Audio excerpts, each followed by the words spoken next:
Practice question 8 में हमारे पास लिख रहा है Radha limited purchase machinery for rupees per day. Limited ने परचेज करी मशीन फॉर डे की फ्रॉम कृष्णा लिमिटेड से ऑन 1 अप्रैल 2022 1 अप्रैल 2022 को। तो मशीन खरीदने की एंट्री हमारे पास हो जाएगी machine account debit to Krishna limited. Machine खरीदने की एंट्री क्या हो जाएगी machinery account debit to Krishna limited. तो अपन यहां पर एंट्री कर देंगे। बात मत करो आप लोग, जर्नल का फॉर्मेट आप लोग बना ही लोगे। मैं डायरेक्ट एंट्री लिख रहा हूं यहां पर machinery account debit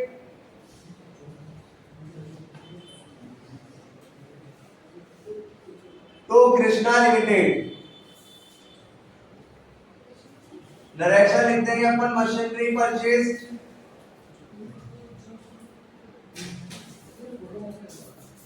from Krishna limited. और हमने यहां पर जो मशीन खरीदी है वो खरीदी है 4 लाख की।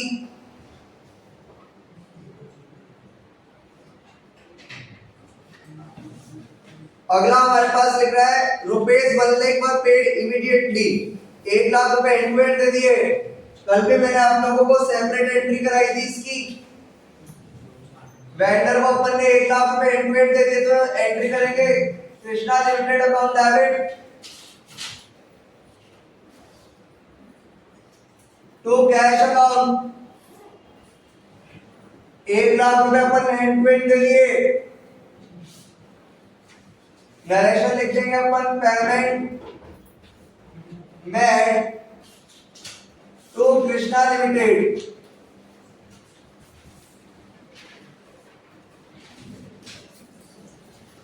अगला हमारे पास लिख रहा है एंड द बैलेंस। बैलेंस कितना बचा? कृष्णा से मशीन कितने की खरीदी थी? 4 लाख। हमने चुका कितने दिए? 1 लाख। तो बैलेंस कितना बचा? 3 lakh. And the balance was paid by issue of 2,80,000 12% debenture in Radha Limited। हमने उसको बाकी के डिबेंचर दे दिए 2,80,000 के। क्वेश्चन में कुछ भी मेंशन नहीं कि प्रीमियम पे दिए या पे डिस्काउंट पे। मींस किस पे दिए होंगे? पार पे। और पार पे डिबेंचर देने की एंट्री होती है vendor account debit to debenture account. Vendor account debit to debenture account. तो वेंडर का नाम यहां पर हमारे पास कृष्णा लिमिटेड है। तो Krishna limited account debit to debenture देंगे कितने परसेंट वाले? 12%। To 12% debenture. और उसने बोला था बैलेंस के लिए। और हमारे पास जो बैलेंस बच रहा है वो कितना बच रहा है? 3 लाख। तो एंट्री कितने से कर देंगे? 3 लाख। इसको अपन ऐसे भी समझ सकते हैं कृष्णा लिमिटेड क्रेडिट हो रहा है 4 लाख से। एक बार डेबिट कर दिया हमने कितने से? 1 लाख से। तो अब डेबिट कितने से होगा? 3 लाख से। प्रीमियम पे हुआ है ना 2,80,000 है ना। काली का प्रीमियम नहीं paid by issue for rupees 2,80,000। अच्छा रुपीस है क्या? 2,80,000 रुपए के डिबेंचर दिए हैं। आप एक बात समझो, हमें कृष्णा लिमिटेड को देने थे 3 लाख रुपए। कितने रुपए देने थे? 3 लाख। लेकिन हमने 12% डिबेंचर केवल कितने के दिए? 2,80,000। यानी किस पे दिए होंगे? प्रीमियम पे। तो to security premium reserve account 20,000। सामने वाले से मशीन खरीदी थी 4 लाख। 1 लाख एंड दे दिए यानी 3 लाख देने थे। लेकिन हमने 3 लाख दिए, 3 लाख से कम दिए। मतलब हमने उसको 20,000 रुपए की डिबेंचर 20,000 की किस पे दिए? प्रीमियम पे। तो प्रीमियम पे दिए कितने की? 20,000 की। तो एंट्री होगी हमारे पास Krishna limited account debit to debenture to security premium reserve. Narration लिख देंगे अपन यहां पर 12% debenture issued to Krishna limited at premium. मैंने आप लोगों को बोला था जब भी अपन डिबेंचर प्रीमियम पे इशू करते तो नंबर ऑफ डिबेंचर बराबर फॉर्मूला लगाते हैं। नंबर ऑफ डिबेंचर बराबर purchase consideration upon debenture issue value पर डिबेंचर। यहाँ पर क्यों नहीं लगाया? क्योंकि हमारे पास क्वेश्चन के अंदर डायरेक्ट क्या रखा था? अमाउंट, तो अपने को नंबर ऑफ डिबेंचर निकालने की जरूरत नहीं पड़ी।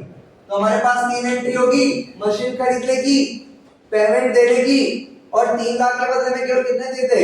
280, यानी 20,000 के किसमें दिए? प्रीमियम पे। तो किसमें एंट्री कर दी? प्रीमियम पे।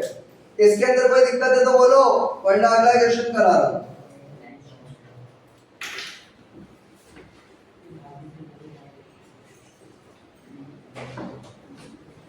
इसके अंदर आप लोगों को कोई प्रॉब्लम है तो बताओ।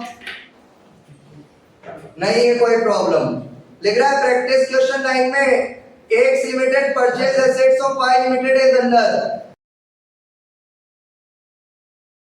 X Limited ने एसेट खरीदी है Y Limited की, प्लांट एंड मशीनरी खरीदी है, एंट्री करती जाएंगे साथ में, ऊपर की एक लाइन छोड़ देंगे ताकि अगर बैलेंसिंग फिगर से गुडविल निकलेगी तो बाद में दिक्कत नहीं आएगी। प्लांट एंड मशीनरी खरीदी है 20 लाख रुपए वाली, कितने में? 18 लाख। 20 लाख वाली कितने में खरीदी है? 18 लाख।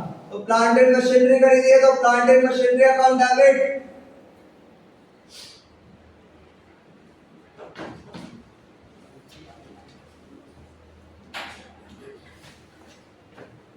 आगे लिख रहा है लैंड एंड बिल्डिंग 30 लाख वाली खरीदी है 42 लाख में,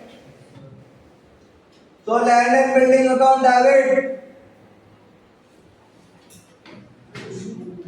42 लाख से for purchase consideration of 55 lakh, और परचेज कंसिडरेशन कितना हमारे पास? 55 लाख। हमारे पास इस बार हमने लायबिलिटी नहीं खरीदी, उसने क्वेश्चन में साफ साफ बोला है X Limited purchased assets of Y Limited। X Limited ने केवल क्या खरीदी है? एसेट, और परचेज कंसिडरेशन कितना? 55 लाख। परचेज कंसिडरेशन किसमें आता है? वेंडर में। परचेज कंसिडरेशन किसमें आता है? वेंडर में। और वेंडर का नाम यहाँ पर क्या दे रखा है? Y Limited, तो लिख देंगे टू Y Limited। और परचेज कंसिडरेशन कितना है? 55 लाख। ये हो गया हमारे 60 लाख। तो डेबिट वाला टोटल ज्यादा है किससे? क्रेडिट से। तो बैलेंसिंग फिगर से क्या निकालेंगे? Capital reserve. तो कैपिटल रिजर्व निकाल देंगे बैलेंसिंग फिगर से, कितना? 5 लाख। नरेशन लिख देंगे asset purchase of Y limited. देखो हमारे पास आगे क्या लिख रहा है? And paid rupees 10 lakh in cash, पर हमने इसको कैश दिया कितना? 10 लाख। अभी अभी कैश चुकाने की एंट्री करी थी, वापस कर देंगे Y limited account debit to cash account. तो वापस अपन एंट्री कर देंगे कैश चुकाने की Y limited account debit to cash account 10 lakh रुपए से। 10 लाख ही दिए ना। नरेशन लिख देंगे payment made to Y limited. बोल रहे हैं हमारे पास आगे एंड रिमेनिंग, बाकी का पैसा कितना चुकाना है? Y लिमिटेड को कितने चुकाने थे? 55 लाख। कितने चुका दिए? 10 लाख। यानी और कितने चुकाने? 45 लाख। यानी और कितने चुकाने? 45 लाख।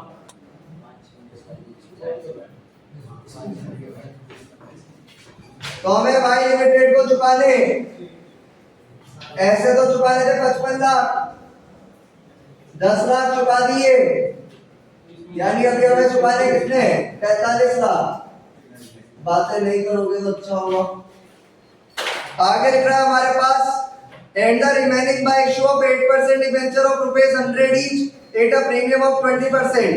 100 रुपए वाला डिबेंचर दे रहे 20% प्रीमियम पर, तो 100 का 20% कितना आता है? 20।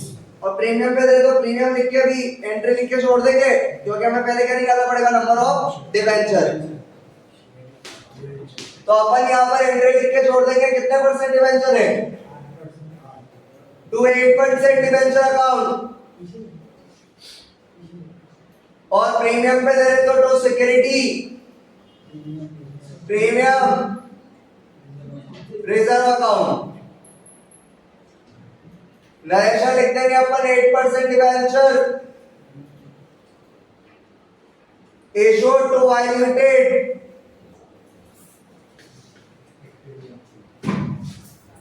8 प्रीमियम। तो पहले फॉर्मूला लगा लेंगे अपन वर्किंग नोट वाला, number of debenture equals to purchase consideration upon issued value पर debenture upon issued price per debenture. Purchase consideration हमारे पास 100 नहीं होता, जो मैं बताया है हमें परचेज कंसीडरेशन कितना बताया था 55 लाख, लेकिन 55 नहीं रहा क्योंकि अपन ने कितने चुका दिए थे 10, तो अभी केवल कितने चुकाने 45। तो परचेज कंसीडरेशन देख तो हमारे पास 55 रहा है, लेकिन हम 55 लाख में से ऑलरेडी चुका चुके हैं 10 लाख, तो अब 45 रह गया और 100 वाला डिबेंचर दे रहे 20 की प्रीमियम पे, तो नंबर ऑफ डिबेंचर कितना आ गए 35,000। तो हमारे पास नंबर ऑफ डिबेंचर आ गए 37,500। और मैंने आप लोगों को बताया अगर डिबेंचर निकालना तो 37,500 को मल्टीप्लाई कर दो फेस वैल्यू से, तो 37,500 into 100 37,500 into 100 37,50,000। और प्रीमियम निकालनी तो एक बार 37,500 को मल्टीप्लाई कर दो प्रीमियम के अमाउंट से, 37,500 into 20 7.5 लाख। दोनों तरफ का टोटल बराबर आ जाएगा, इधर का भी 45 और ऊपर का भी 45। तो इस क्वेश्चन के अंदर हमारे पास ज्यादा कुछ नहीं था। एक तो हमें कंफ्यूज नहीं होना था क्योंकि उसने केवल क्या खरीदी थी एसेट्स, तो एक तो तुम बैलेंसिंग फिगर से कैपिटल रिजर्व की जगह लायबिलिटी निकाल दो। तुमने बोली एंट्री होती है asset account debit to liability to vendor, तो ऐसा नहीं करना, उसने बोल दिया था साफ साफ केवल क्या खरीदी है एसेट, तो एसेट टू वेंडर, क्योंकि परचेज कंसीडरेशन किस में लिखते हैं वेंडर में, और बैलेंसिंग फिगर से क्या आ गया कैपिटल रिजर्व। 10 लाख का पेमेंट कर दिया, तो अभी अभी कैश चुकाया था तो वही एंट्री करी अपन ने कैश चुकाने की, 10 लाख का कैश चुका दिया, 55 में से 10 चुका दिया नहीं और कितने चुकाने 45, और डिवेंचर किस पे देना था प्रीमियम पे, तो एंट्री लिख के छोड़ दी, पहले नंबर ऑफ डिवेंचर निकाल दिए। परचेज कंसीडरेशन यहाँ पर दिख रहा है साफ साफ 55 है, लेकिन 55 नहीं है क्योंकि 55 में से कितने चुका दिए थे 10 लाख, तो बचा कितना था 45 लाख। 100 वाला डिवेंचर 20 की प्रीमियम पे दे रहे तो प्लस 20, आगे 37,500 एक बार 100 से मल्टीप्लाई करा तो डिवेंचर आ गया, 20 से मल्टीप्लाई करा तो प्रीमियम आ गया। अगला क्वेश्चन करेंगे अपन प्रैक्टिस क्वेश्चन 10। तो प्रैक्टिस क्वेश्चन 10 में हमारे पास लिख रहा है Z limited purchase machinery from क्या लिमिटेड। जय लिमिटेड ने परचेज करी है मशीन क्या लिमिटेड से। जेड लिमिटेड पेड क्या लिमिटेड एज फॉलोज, और जेड लिमिटेड पेमेंट कर रही है क्या लिमिटेड को इस तरह।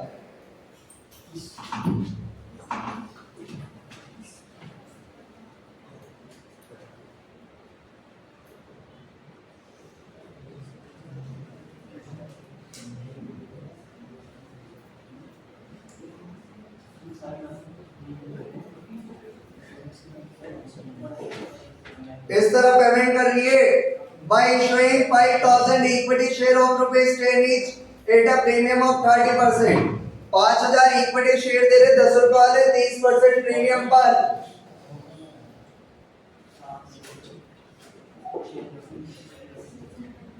तो इक्विटी शेयर कैपिटल हमारे पास हो जाएगी 5,000 शेयर दे रहे अपन 10 रुपए वाले, यानी दे रहे 50,000 के 30% प्रीमियम पे। तो हमारे पास सिक्योरिटी प्रीमियम रिजर्व हो जाएगा 5,000 शेयर है और 10 रुपए का 30% कितने पे होता है 3 रुपए, यानी 15,000 के प्रीमियम पे। आगे लिख रहा हमारे पास by showing 1,008% debenture of 100 each at a discount of 10%। 8% debenture दे रहे अपन 8% डिबेंचर दे रहे अपन 1,000 डिबेंचर दे रहे 100 रुपए वाले, तो 1,000 इंटू 100 हो गया 1 लाख के डिबेंचर, और 10% डिस्काउंट पे दे रहे, तो लेस कर देंगे अपन डिस्काउंट 1,000 डिबेंचर देंगे और 100 रुपए का 10% कितना होता है 10 रुपए। 100 रुपए का 10% कितना होता है 10 रुपए। तो तो 10 रुपए के डिस्काउंट पे देंगे, नहीं 10,000 का डिस्काउंट हो गया, यानी टोटल डिवेंचर अपन कितने के दे रहे हैं 90,000, और एक अपन प्रॉमिसरी नोट दे रहे 48,000 का पेबल आफ्टर 2 मंथ्स। तो एक अपन दे रहे प्रॉमिसरी नोट 48,000 का जो कि 2 महीने बाद पेबल होगा। तो हमारे पास टोटल परचेज कंसिडरेशन कितना आ गया, ये हो गया 50 15 पैसे 10 करोड़ 90 1 55 1 55 1 95 2,03,000।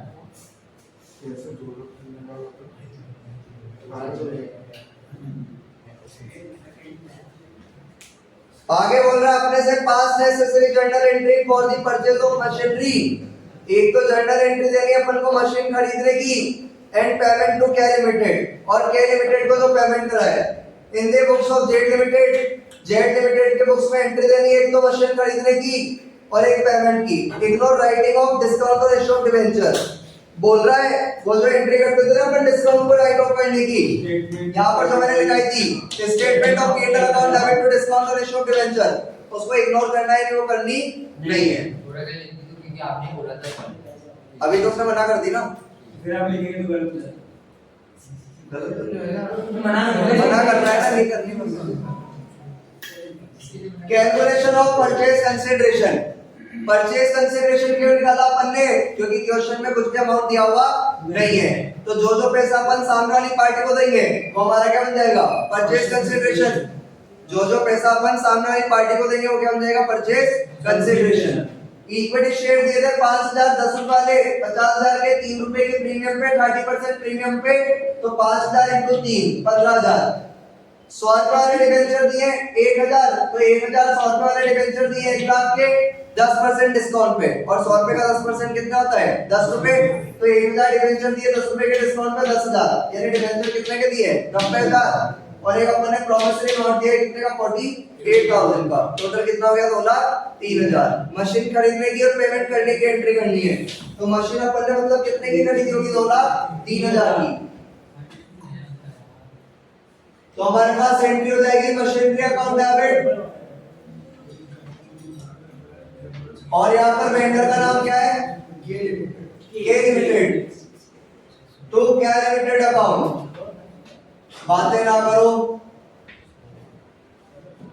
यानी अपन ने मशीनरी खरीदी कितने की 2,03,000 की। नरेशन लिखते हैं कि अपन मशीनरी परचेज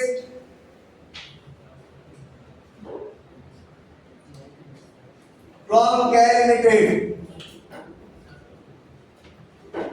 पेमेंट की एंट्री करेंगे, पेमेंट किसको करना है के लिमिटेड को, तो के लिमिटेड अकाउंट डेबिट यानी वेंडर अकाउंट डेबिट। वेंडर को चुकाने 2,03,000, अपन ने इसको डिबेंचर दिए थे किस पे डिस्काउंट पे, और डिस्काउंट कंपनी के लिए क्या होता है लॉस, और लॉस को क्या करते हैं डेबिट पे, तो यहाँ पर अपन डेबिट करते हैं discount on issue of debenture account debit. Discount है 10,000 का, तो 10,000 अपन ने उसको दिए शेयर, तो to equity share capital account. Share दिए अपन ने 50,000 के, दिए प्रीमियम पे, तो to security premium reserve account, और प्रीमियम हमारे पास है 15,000। फिर अपन ने दिए डिबेंचर 8% वाले, तो टू 8% डिबेंचर, और हमने डिबेंचर दिए थे 1 लाख के, और एक अपने प्रॉमिसरी नोट दिया है, तो to promissory note.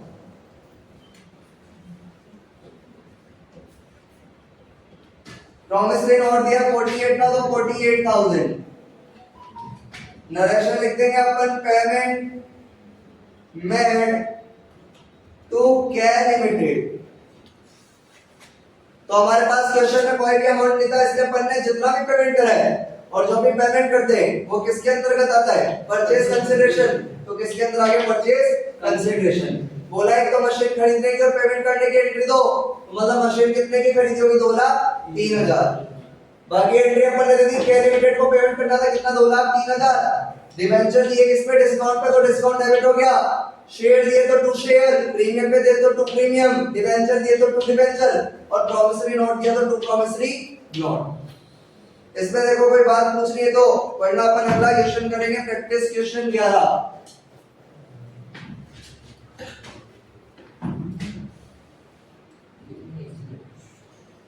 Practice question 11। Practice question 11 के लिए हमारे पास शीट में पेज नंबर 5 पे देखो, हमारे पास एंट्रीज लिखी है पेज नंबर 5 पे। पेज नंबर 5 पे हमारे पास एंट्री लिख रही है, issue of debenture to promoters.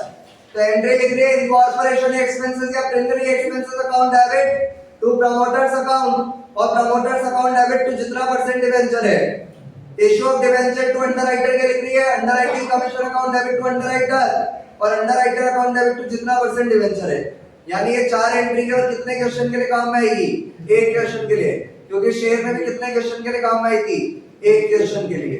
तो यहाँ पर भी कितने क्वेश्चन के लिए काम आएगी, एक क्वेश्चन के लिए। तो ये एंट्री मैंने आप लोगों को लिखाई नहीं थी नोट्स में, क्योंकि एक ही क्वेश्चन के लिए काम में आ रही है। तो शीट में लिखी हुई है 2 एंट्री, तो प्रमोटर को शेयर डिबेंचर देने की, और 2 एंट्री अंडरराइटर कमीशन के लिए अपन को डिबेंचर देने की। तो ये दोनों एंट्री मतलब 4 एंट्री अब इस क्वेश्चन में मैं छाप दूंगा ऐसी की ऐसी, और बस इसमें क्या फिल कर दूंगा अमाउंट, बाकी कोई फर्क आने वाला नहीं है।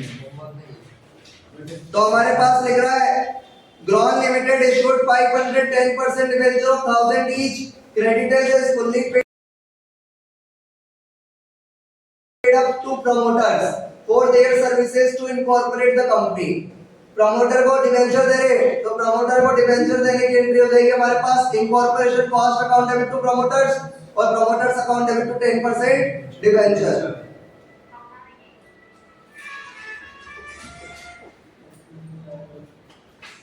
अगला हमारे पास लिख रहा है, it also issued 110% debenture of ₹1000 each, credited is fully paid up to the underwriters towards their commission। Underwriter को कमीशन दे रहे हैं, तो इसके लिए अंडरराइटर को कमीशन प्लस उसके लिए अपन डिबेंचर दे रहे हैं, तो एंट्री कर देंगे underwriting commission account debit to underwriter, और underwriter account debit to 10% debenture, और बस क्या फिल करना है अमाउंट, बाकी कोई फर्क वाली बात नहीं है। तो अपन यहाँ पर लिख देंगे भैया एंट्री, तुम लोग बस डायरेक्शन बता देना मुझे, बाकी तो कुछ भी नहीं बताना। तो हमारे पास फर्स्ट एंट्री है, incorporation cost account debit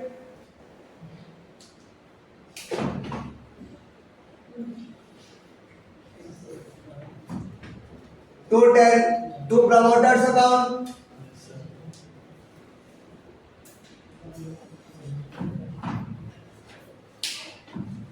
second entry हमारे पास हो जाएगी promoters account debit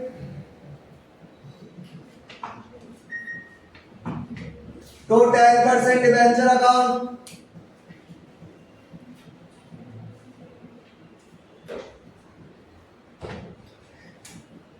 underwriting commission के लिए हमारे पास एंट्री हो जाएगी अंडरराइटिंग कमीशन अकाउंट डेबिट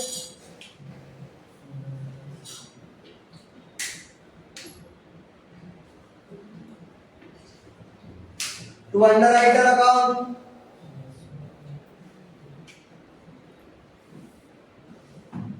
और इनको डिबेंचर देने की एंट्री हो जाएगी अंडरराइटर्स अकाउंट डेबिट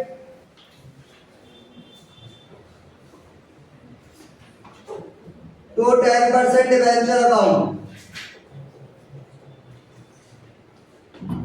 बस अब आप लोग मुझे नरेशन बता दो, पहले की क्या है, incorporation expenses payable, incorporation expenses payable, 10% debentures allotted to promoters, 10% debentures allotted to promoters, underwriting commission payable, underwriting commission payable, debentures issued to underwriters, 10% debenture issued to underwriters, अपन ने प्रमोटर्स को कितने डिबेंचर दिए, कितने रुपए वाले? 500,000 वाले। तो 500 डिबेंचर दिए 1,000 रुपए वाले, यानी 5 लाख के।